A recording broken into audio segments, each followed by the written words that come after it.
Sư đây bốn bốn ấy là dương chiên đó làm hạt lịch 9 đấy nè làm hạt lịch 9 với cho đó lẹ khăn tọt cay chân môn cho lẹ khăn tọt cay ôn bên cha mà lẹ khăn tọt sọp với ôn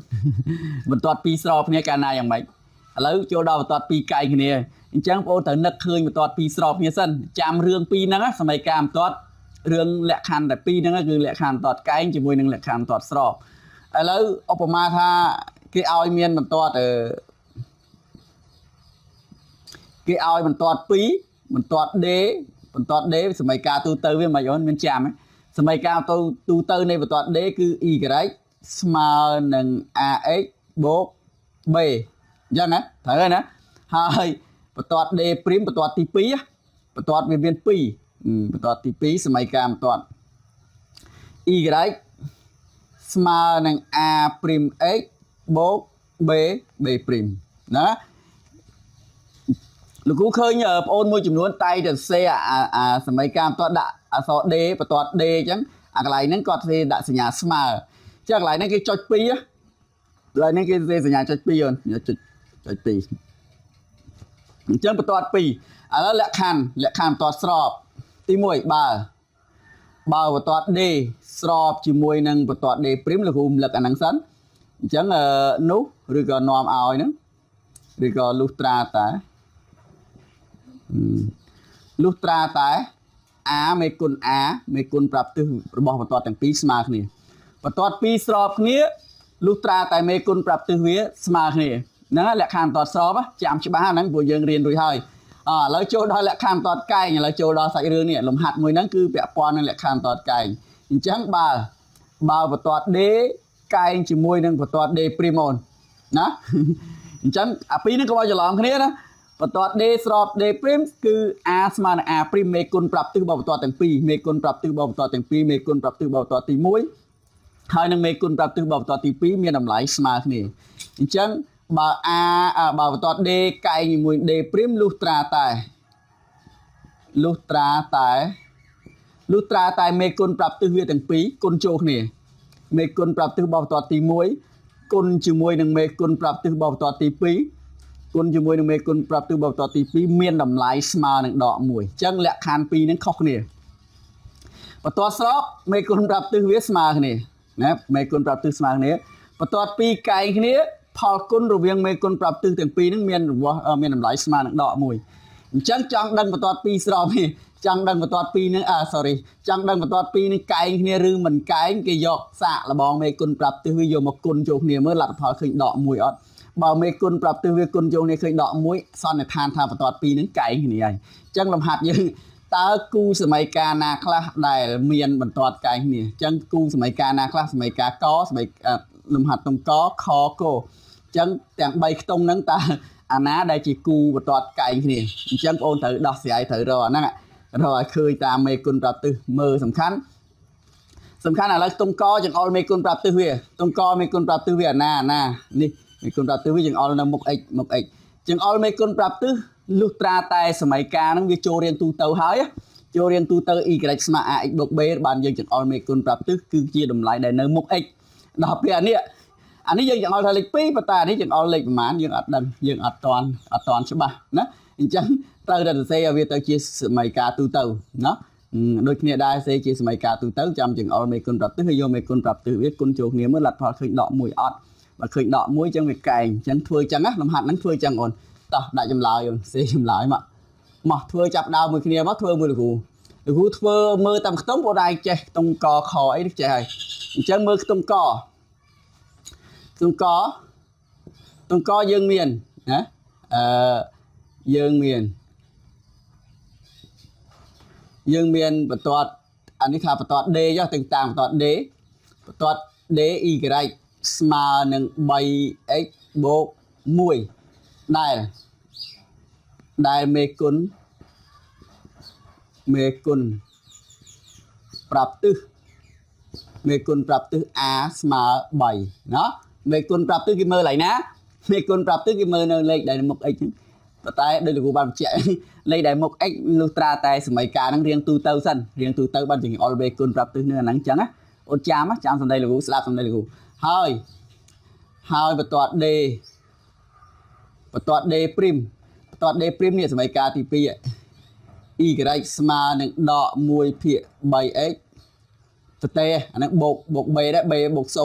0ដែលមានមេគុណប្រាប់ទិសដែលមានមេគុណប្រាប់ទិសដែលមានមេគុណប្រាប់ទិសវាដែលមានមេគុណប្រាប់ទិសយើងតាំងដោយ a ព្រីមស្មើប៉ុន្មានស្មើដក1ភាគ 3 អញ្ចឹងយើងបានមេគុណប្រាប់ទិសយើងបាន a គុណជាមួយនឹង a ព្រីមវាស្មើជាមួយនឹងលេខ3នេះមេគុណ a ជួសលេខ3ចូលនេះសញ្ញាគុណនៅកណ្ដាលផ្សេងសញ្ញាគុណដដែលអូនយល់ហ្នឹង1ភាគ3នេះនេះ a ព្រីមគុណមើលលទ្ធផលឃើញប៉ុន្មានគុណហ្នឹងមើលលទ្ធផលឃើញប៉ុន្មាន3យកអានេះ3ភាគ3នេះ1ដែរណាអូនភាគ3វា1អញ្ចឹងពិធីគុណប្រភេទយកភាគយកគុណភាគយកភាគ3គុណភាគ3 3គុណ1បាន3ភាគ3 1គុណ3បាន3អញ្ចឹង3លើ3បាន1អានេះមានសញ្ញាដកអញ្ចឹងដក1អញ្ចឹងលទ្ធផលឃើញដក1អញ្ចឹងត្រូវហើយត្រូវលក្ខខណ្ឌយើងហ្នឹងនេះ a គុណ a ព្រីមស្មើដក1 a គុណ a ព្រីមស្មើដក1នៅពេលណានៅពេលបន្ទាត់2កែកគ្នាអញ្ចឹងកន្លែងហ្នឹងយើងឆ្លើយបានណាអញ្ចឹងយើងឆ្លើយដូចនេះណាដូចនេះបន្ទាត់ d កែងជាមួយនឹង d ព្រីមអញ្ចឹងគូខ្ទង់កហ្នឹងបន្ទាត់2នេះកែងគ្នាមិនដែរយល់ទេវាប៉ុណ្ណឹងដូចជាមិនអីទេលោកគ្រូគិតថាយល់អាចធ្វើបានណាព្រោះអីវារឿងហ្នឹងវាអត់ធ្ងន់ធ្ងរអីទេបន្ទាត់2កែងគ្នារកមេគុណអញ្ចឹងរបៀបរកបន្ទាត់2កែងគ្នាគេត្រូវមើលលើមេគុណប្រាប់ទិសណាបើបន្ទាត់2ស្របគ្នាគេមើលមេគុណប្រាប់ទិសវាមានតម្លៃស្មើគ្នាអញ្ចឹងបន្ទាត់2នឹងស្របគ្នាហើយចង់ឲ្យបន្ទាត់2នឹងកែងគ្នាគេមើលមេគុណប្រាប់ទិសយកមេគុណប្រាប់ទិសវាទាំងពីរនឹងគុណបញ្ចូលគ្នាបើលទ្ធផលឃើញដក1អាហ្នឹងវាកែងគ្នាតែបើលទ្ធផលឃើញខុសពីដក1បើលទ្ធផលគុណនឹងឃើញខុសពីដក1អាហ្នឹងបន្ទាត់2នឹងមិនកែងគ្នាទេអូនណាតោះអញ្ចឹងយើងសាកទុំខមើលយើងមើលមិនដែរទុំខយើងមានសេលំនាំហ្នឹងយើងមានបន្ទាត់ d សេប្រធានដើម y ស្មើនឹង 2x បូក5មានដែលមានមេគុណប្រាប់ទិស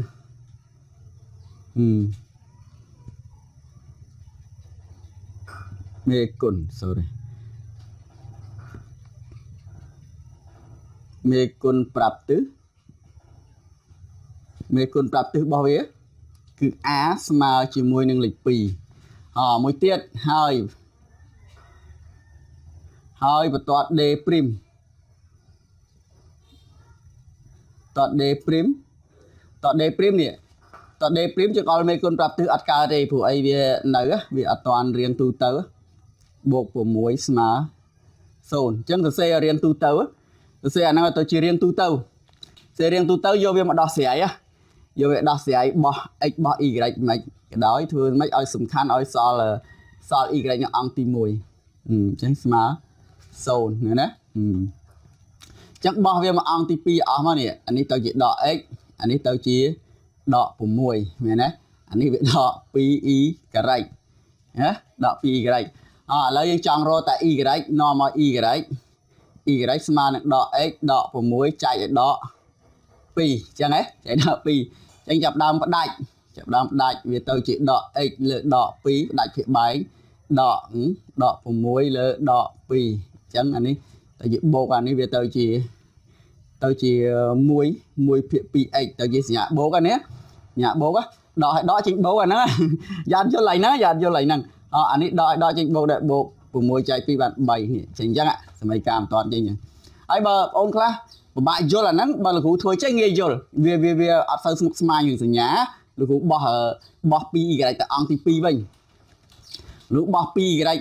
ជាធម្មតាយើងឃើញដក 2y វាអង្គទី1វាសញ្ញាដកមែនអត់អញ្ចឹងបោះទៅអង្គទី2ទៅវាជាទៅជាបូក 2y ហើយអង្គទី1វា x បូក6ឃើញអត់ដល់ទាញរក y ឬចេះសេឬចេះសិនអត់យល់អូនអាននេះសិន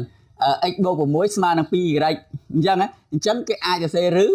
ឬ 2y ស្មើនឹង x បូក6បានអត់សួរថាបានអត់ប្រកាសជាបានមានអីត្រូវខុសគ្នា a ស្មើ b យើងមិនអាចអានថា b ស្មើ a ហ្នឹងមិនតែមួយ b ស្មើ a ស្មើ b មិនតែមួយអញ្ចឹងដែរ x បូក6ស្មើនឹង 2y អញ្ចឹង y ស្មើនឹង x បូក 6 អញ្ចឹងទាញរក y នាំមក y ស្មើនឹង x បូក 6 អាហ្នឹងចែកនឹង2ភាគបែងនេះហើយយើងផ្ដាច់ទៅវាមិនទៅជា x លើ 2 បូកឲ្យ 6 ភាគ 2 x លើ 2 គេអាចសរសេរចឹងបានណា x ភាគ 2 ហ្នឹងគេអាចសរសេរ 1 ភាគ 2x នេះ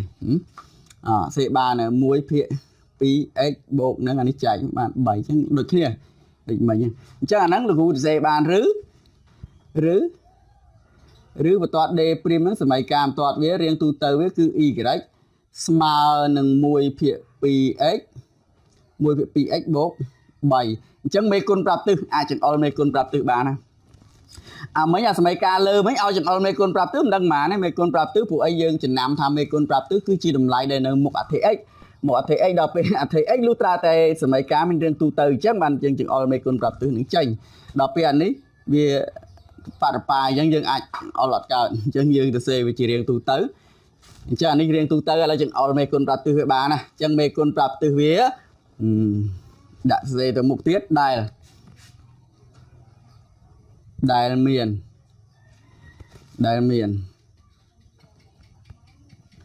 លមានមេគុណប្រាប់ទិស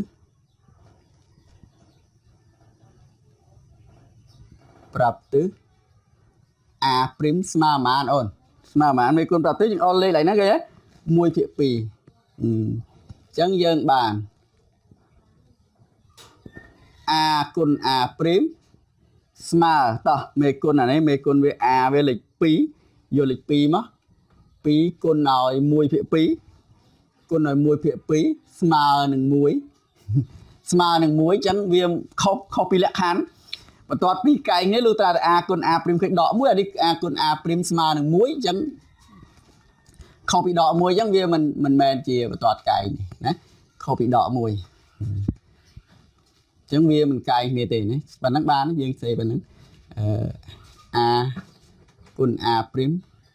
ខុសពីដក1អញ្ចឹងដូច្នេះបន្ទាត់ d មិនកែងនឹងបន្ទាត់ d' ទេដូច្នេះបន្ទាត់ទាំងពីរមិនកែងគ្នាទេចប់អញ្ចឹងទុំខបន្ទាត់ពីរនោះអត់កែងគ្នាទេណាឥឡូវចូលដល់ទុំកលោកគ្រូដូចជាទុកឲ្យអូនធ្វើហ្មងទៅទុំកហ្នឹងធ្វើបានណាដូចគ្នាតោះចឹងលោកគ្រូគិតថាបងអូនប្រកាសជាធ្វើបានធ្វើលំនាំតែមួយឯណាធ្វើលោកគ្រូតិចមកឲ្យឆ្លើយថាបន្ទាត់ពីរនេះកែងគ្នាឬមិនកែងអាហ្នឹងបងអូនដោះស្រាយជាក់ស្ដែងអញ្ចឹងអាហ្នឹងវាសំខាន់អាសមីការទី1បន្ទាត់ d ហ្នឹងបងអូនរកមេគុណប្រាប់ទិស a វាចេញហើយ a វាស្មើ5ហើយតែមេគុណប្រាប់ទិសរបស់បន្ទាត់ទី2បងអូនត្រូវធ្វើម៉េចត្រូវបោះវា